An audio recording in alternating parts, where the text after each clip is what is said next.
Welcome to this tutorial on how to rasterize a PDF to an image in C#.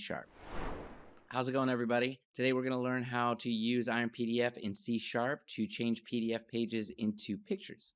It's like magic, but with code. So I've created a C# project in Visual Studio, and let's check it out. So first thing, you want to make sure that you have IronPDF installed. If it's not there, don't worry. You can use the NuGet Package Manager and install it. I've already done this, so we're going to skip forward and move to the program.cs file where all the fun stuff happens. So at the top here, include the IronPDF using a simple line of code. Let's first render a PDF document using the Chrome PDF renderer class to convert HTML to pixel perfect PDFs. Then we use the render URL as PDF method and input the web address. We're using Wikipedia main page for this example.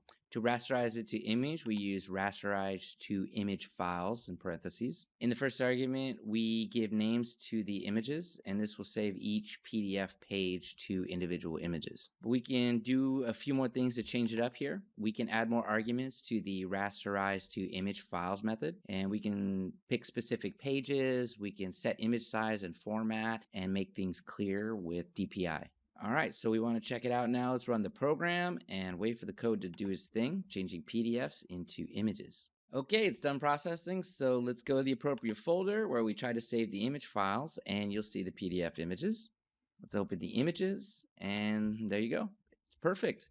You can compare it with the original URL to PDF document. Couldn't ask for anything more. Obviously, the list of things you can do with IronPDF is endless. You can save web content or make quick pick previews from PDFs. It's really all up to you.